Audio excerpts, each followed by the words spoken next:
Try to initiate release sequencer. On my mark.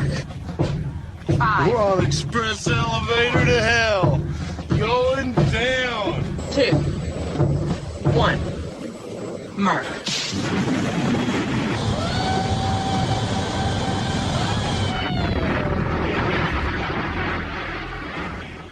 Hello everyone, my name is Mark, aka Derringer. Today is Sunday, September 24th, and you are listening to episode 124 of the Instant Action Podcast, your weekly source for Planetside 2 news and information. As always, I'm being brought to you by great listeners like you via the Support the Show tab on instantactionpodcast.com.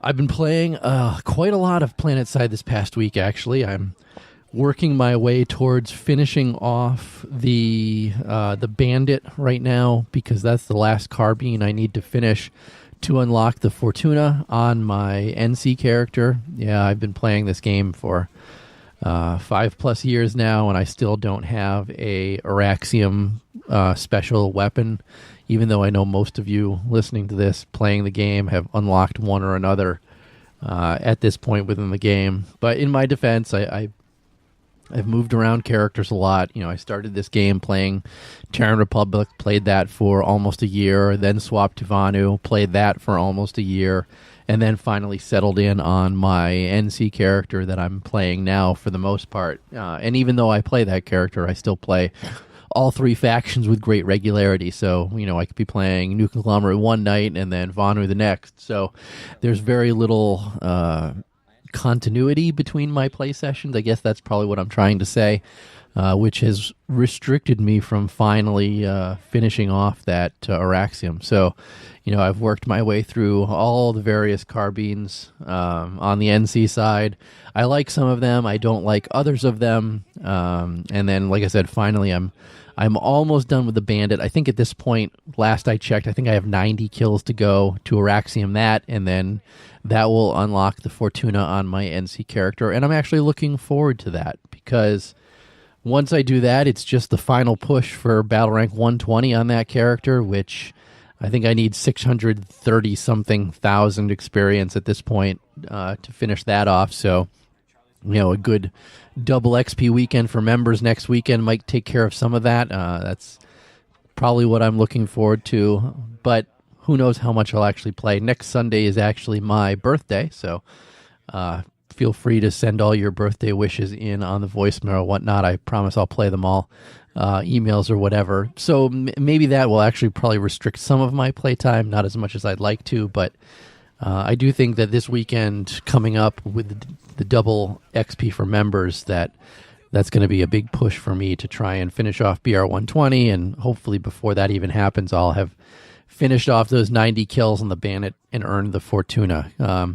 I think I may go full medic ball after I get the Fortuna to push my way to BR 120, because obviously well-placed res grenades earn you much more experience than anything else. I think that's probably how I got battle rank 100, if I remember back to that.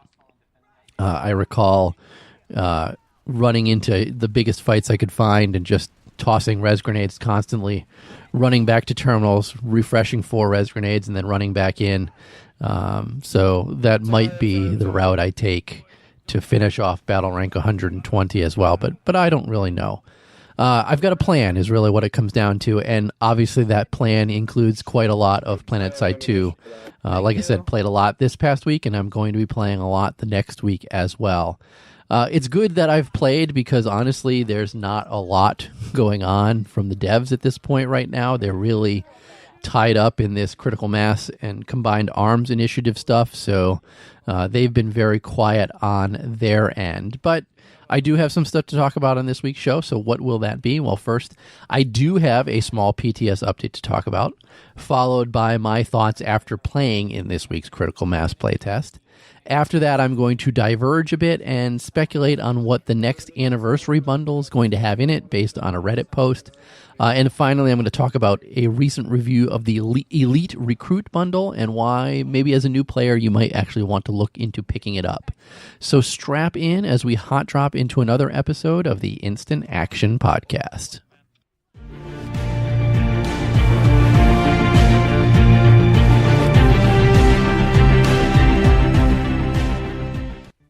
So like I said, first up this week, the September 18th PTS update. This is a poorly timed PTS update because it dropped last Monday. Of course, everyone knows I record my shows on Sundays, so it stunk that I dropped a show on Monday morning and then these patch notes came out the same day and a patch hit the exact same day. I wish the devs, I've said it 1,000 times, if they could drop these things on Fridays for me to make my life easier, or even Thursdays, drop these patches on a Thursday and then fix any bugs on Friday. That would make my podcast recording life a little bit easier. Yes, I know. A little tongue-in-cheek there because they're going to drop these things whenever the hell they feel like dropping them. So let's talk about this September 18th PTS update. And as I said last week, with that PTS update, these notes are going to continue to build on all the critical mass stuff in the Combined Arms Initiative that they've pushed out to us ad nauseum over the past couple months. So always remember that information when we're talking about these things. So first up, some meta changes. They've changed the territory control percentages in the top center of the map screen, and they will now update immediately upon territory changing hands. I didn't realize that there was a delay to them when that happened, but I guess it's good to have those percentages updated at all times in the PTS itself. Next, some infantry and max adjustments. First, I talked about maxes getting changes to nanoweave armor and kinetic armor, and there was a big uproar from the community immediately once the melee resistances on those were removed at maximum rank. And the devs heard the complaints and have decided to revert the melee resistance at maximum ranks. So we have that going for us now.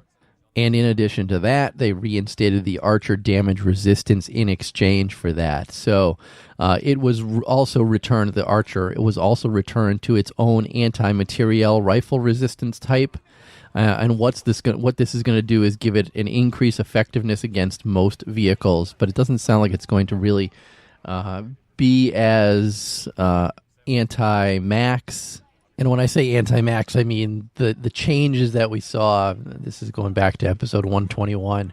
That their goal was a slight decrease in the weapon's effectiveness versus max units, and it seems like this change in this most recent patch notes is removing that decrease in effectiveness. So that's really what I mean to say in that particular instance. We also had some vehicle adjustments, and their changes to the main battle tank and harassers, Empire-specific anti-infantry weapons. And it's what the goal is to push them further away from the Fury and the Halberd in terms of vehicle damage and time to kill. And this is also while still giving them the ability to defend themselves from armored targets. So starting off with the Proton 2 PPA, its direct damage was decreased a bit. The Marauder's direct damage was also decreased a bit. These are both direct hit damage. The canister had its pellets per shot reduced. It's now down to 10 from 12, and it now has 25 blast damage within 0.5 meters, tapering to 5 damage at 1.5 meters. And the goal there was to reduce the pellets per shot, which will also reduce the maximum direct damage that can be spit out. But it's also creating less consistency versus infantry. So some added splash to each pellet gives back some of that anti-infantry consistency that they want the canister to actually have. Finally, there were just a couple miscellaneous changes. Zoe is now using the proper Combined Arms Initiative damage values. Same thing with the TR and VS Bursters.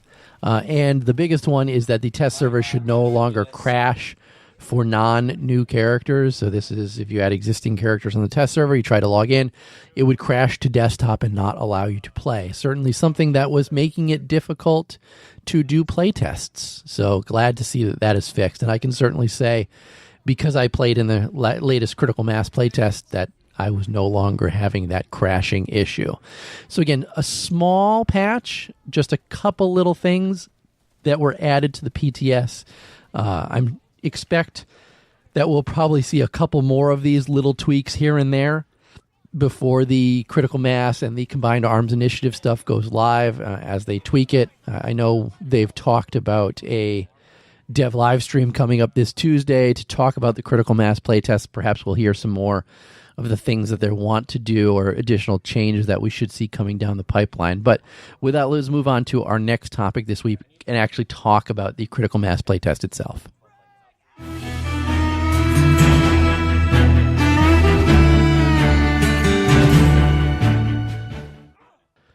Critical mass playtests. It's been a while since I've done a playtest on the PTS, so I figured since I missed the last one, I was doing all my listeners a disservice, and therefore I did go in and play in this playtest.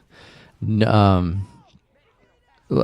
do I want to really say about it? I'm just going to try and gather my thoughts on this particular one because there's only so much you can say about a playtest. I mean, first off, when I logged in, I realized that all my video settings were not the same settings as I play on live, and it really messed with everything that I was doing. Clearly, I had all my settings on high or ultra or something, and while my system can handle that, I don't have the latest graphics card in that regard, but certainly my computer can handle better graphics than I actually play with. I don't play with absolute potato graphics on live, but I certainly play with lowered graphics on live to increase my FPS at all times. And clearly I had not done that on the PTS. Now that led for a much more beautiful game in terms of everything with, huge explosions and tracers everywhere and all kinds of cool stuff. That maybe I miss out on live, but honestly, I prefer my FPS over all the flashy stuff on live, getting the jump on people and things like that. So that was one thing I realized when I actually logged in. And I missed the first half hour of the playtest, and honestly, I didn't miss anything because it took an entire half hour of playtesting for the first alert to actually launch. And it launched with TR being the defenders and NC and VS fighting them against TR to see who could win the alert. And I played NC because that's what I always seem to play every time I logged into the PTS. And I also saw that people were asking VS and NC players to log in particular to even out some of the numbers a bit. So I did log in on NC and I played around a bit. Nobody I'd normally play with was on. I think I saw Crindusk on and somebody else, but none of the main people I normally play with every single night in Joker backs or things like that. So played NC. We won the alert. I got 100 ISO 4 for winning the alert. It did not lock the continent, which was disappointing, so I didn't get to see the laser beams of light coming down from the sky and killing everyone. So it was a little disappointing, I guess, when actually thinking about it. But in the grand scheme of things, that's the way it's supposed to work. Obviously, if TR had won the alert, they would have locked the continent. We would have seen the crashing beams of light. Everybody would have died. It would have been glorious. It would have been awesome. But that's not the way the alert is designed.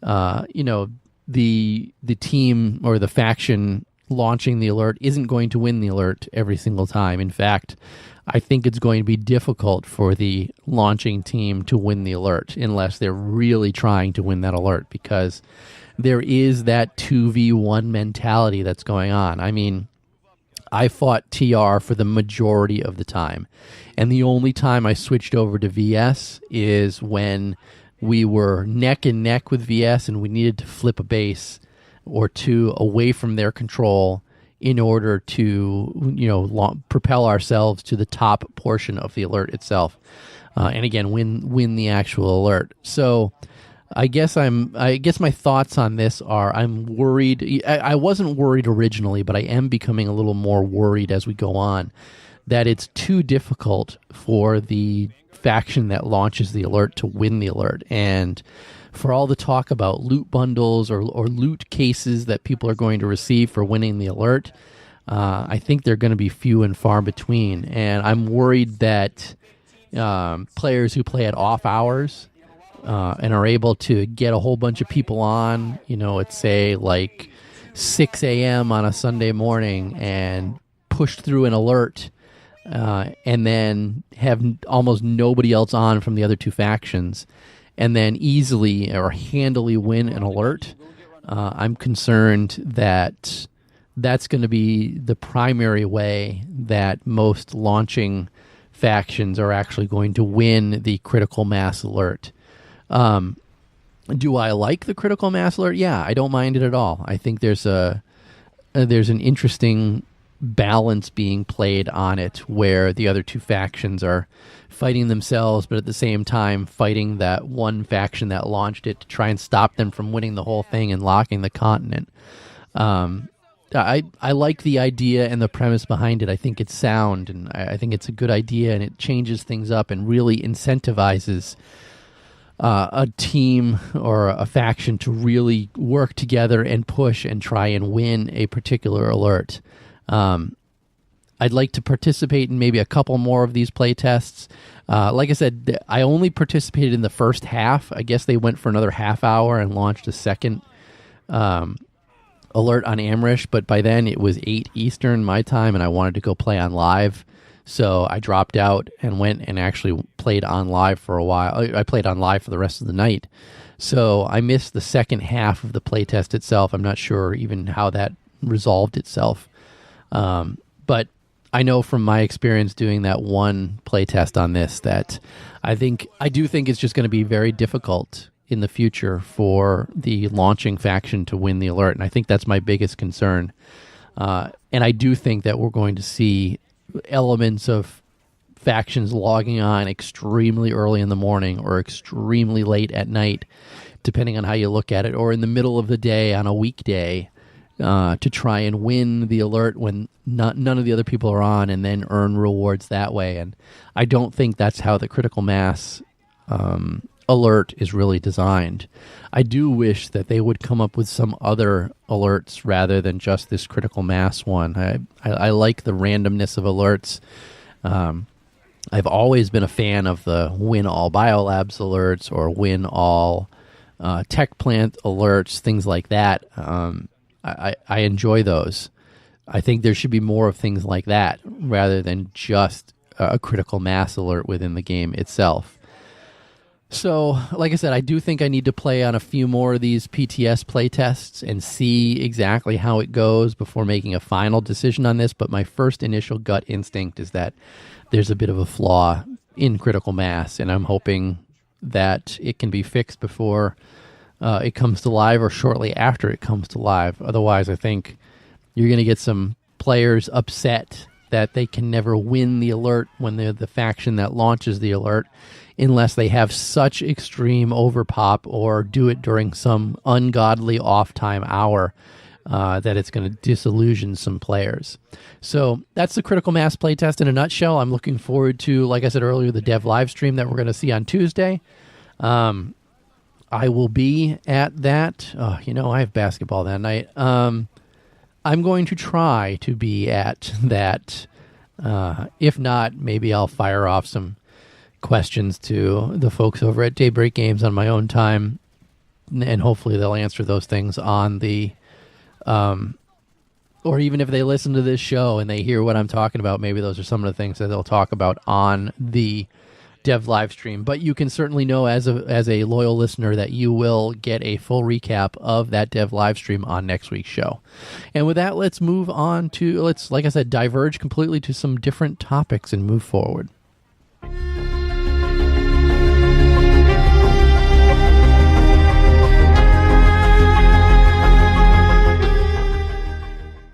So there was a post this week asking what people thought would be in the next anniversary bundle. And as we know, Planetside's anniversary is in November. So we're only about a month and a half at this point away from when the 5th anniversary is actually going to drop.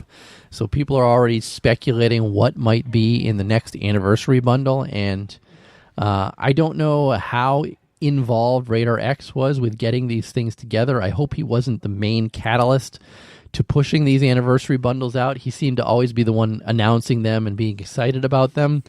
So hopefully someone else is taking over the reins for that, and we are going to see a 5th anniversary bundle. I mean, at this point, everyone is certainly expecting it. And And so let's talk about what we saw in the past anniversary bundles. I own all of them because I am a sucker for Planetside 2 like that and have purchased all these various bundles. So back in 2013, for the first anniversary, we got a 50% heroic boost for 6 months. We got a couple headshot decals.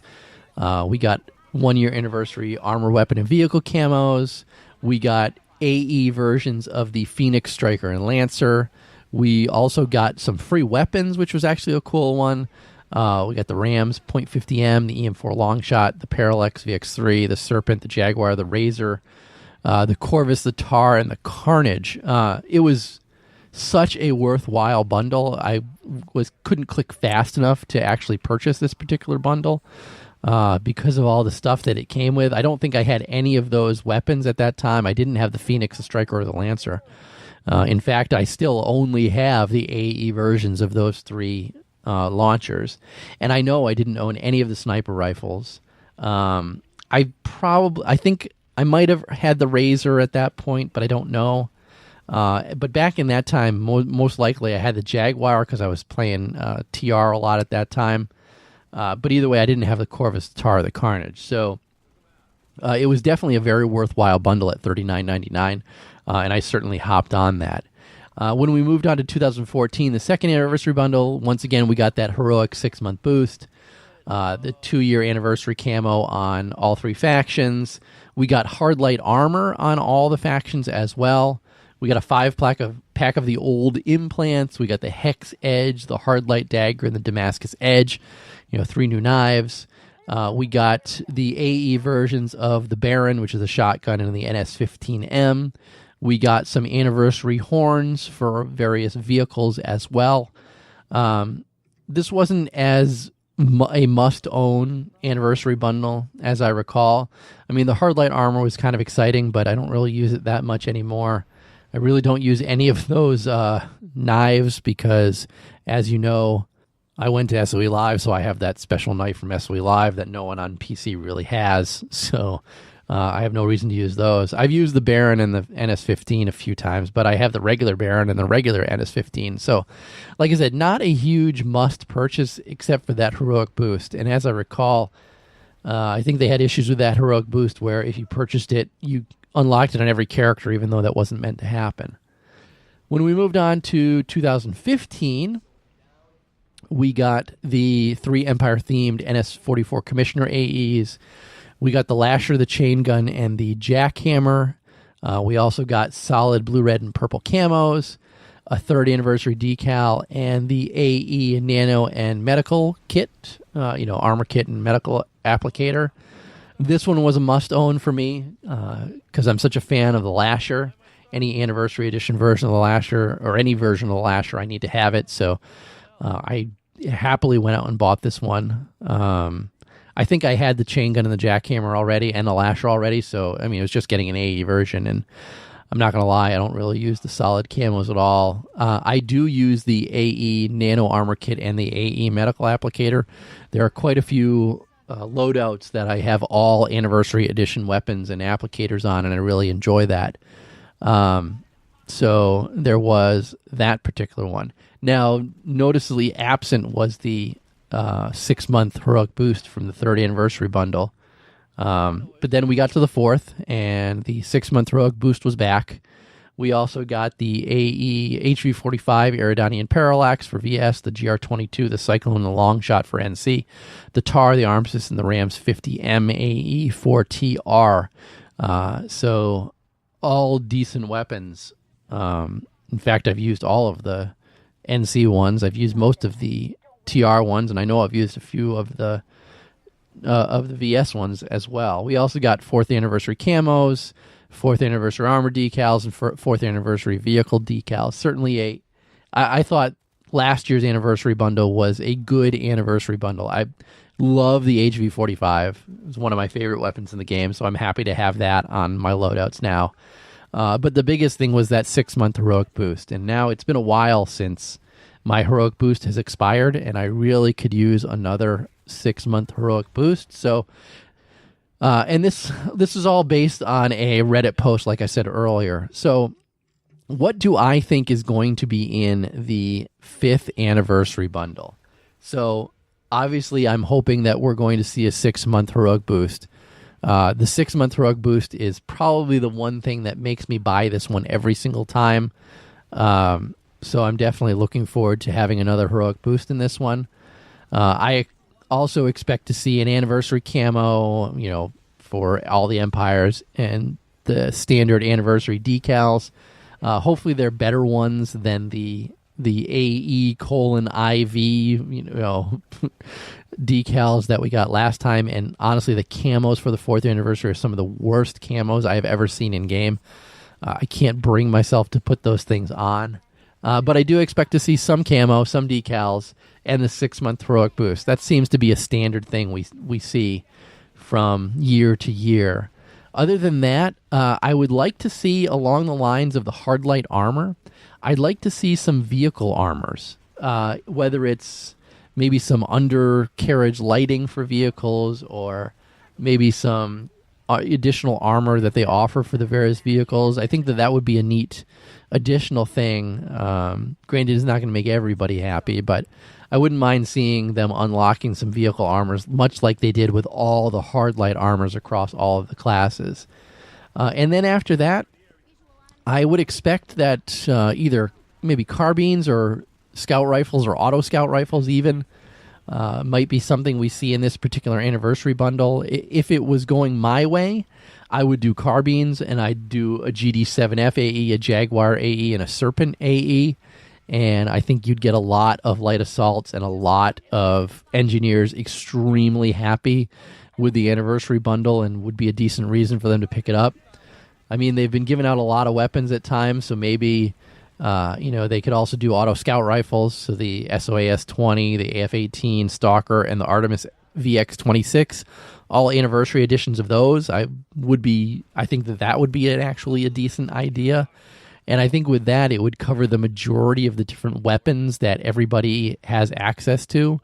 The other thing that I could see is maybe an NSX AE version of a weapon, of some of the weapons. Maybe the Naginata, the first one that's out, of the Masamune. That would be kind of interesting for an NSX AE versions of those.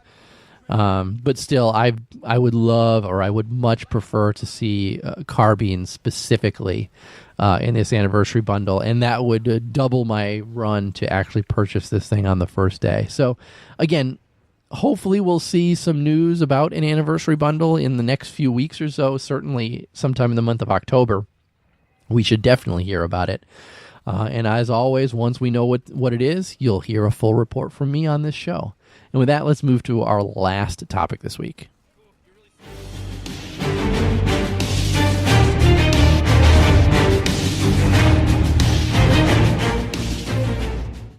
So the last topic this week was prompted by a Reddit user named Mickey Aspire, and he said he's a new player and didn't find a review for this, so thought that he would put one together. And he's actually talking about the Elite Recruit Bundle. This is something that I purchased way back when I started playing Planetside 2, and it was actually offered. It's 1,999 Daybreak cash, which is $20, as we know. It contains the MKV Platinum Suppressed, all the attachments for it. It also comes with the NS Annihilator. It also comes with the NS-10 Burster. You also get 2,000 certs for free. You also get the solid dark green camo, and you also get a squad experience boost for 7 days.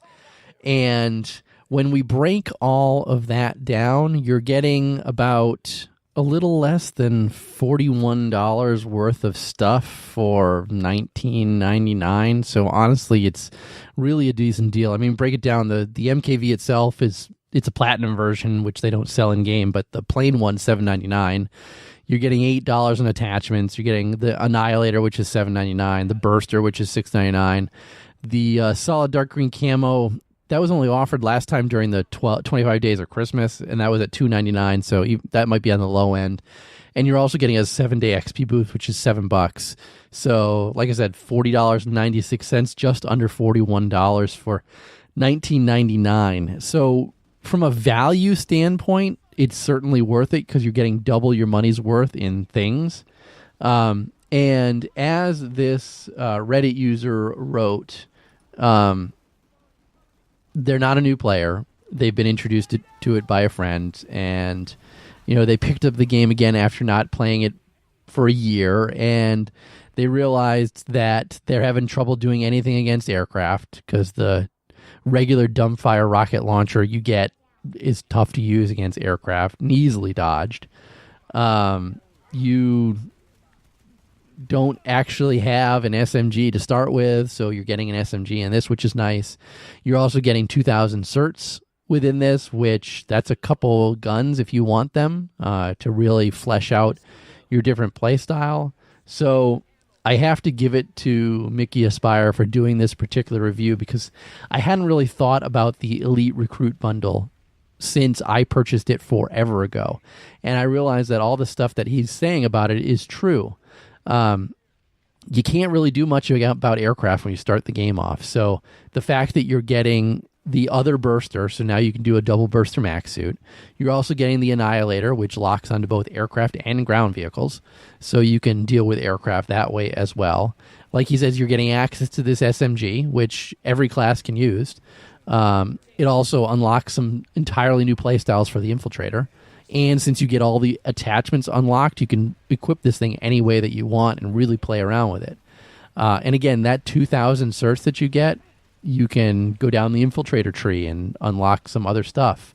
You can purchase, a good pistol to play with that, or you could purchase 2 other guns, because most guns are 1,000, or all guns are 1,000 or less, as long as you're getting the regular version. With 2,000 certs, you can buy a couple different guns within the game that are some of the cheaper ones and really flesh out a good playstyle. So I do think that I agree with Mickey Aspire that this is actually a really good bundle if you are a brand new player to Planetside 2 and are looking to give a little money to the game and don't necessarily want to be a full-time member at this particular point. And at $20, you're going to get a lot of stuff that's going to help you play the game a little bit better than you are right now and deal with some situations that you might have trouble dealing with as a brand new player. I know I kind of going off tangent and talking about something like this, but again, it was a really slow news week within the game itself. So I wanted to talk about this. So if you know a new player who maybe listens to this podcast or hasn't listened to it and you think they should, turn them on to it and have them go to this point within the show and listen to the information about the Elite Recruit bundle, and maybe they'll think about purchasing it themselves. So with that, though, let's finish this show and move on to this week's housekeeping. Housekeeping. Housekeeping. Come back later, please. Housekeeping. Not now. Housekeeping. Go away. I coming anyway? All right. No emails, no voicemails, nothing this week. Like I said, it's a quiet week in game. It's a quiet week over here at the Instant Action Podcast, too.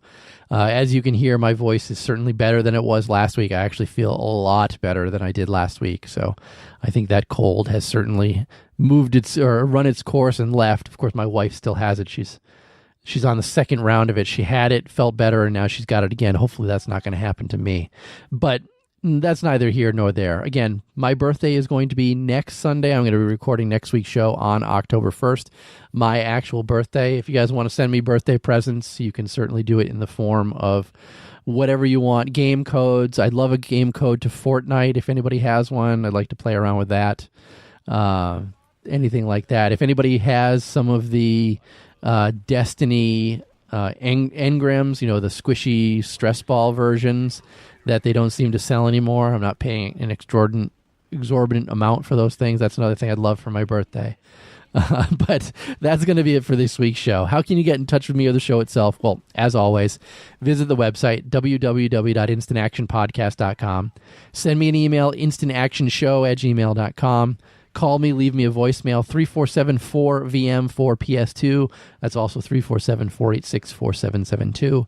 Follow me on Twitter. The show's Twitter is @InstActPodcast, and my personal Twitter is @TheDerringer. So, as always, in closing, if you've enjoyed the show, please leave me a review on your podcast listening avenue of choice, whether it's iTunes, Stitcher, Google Play, or anywhere else.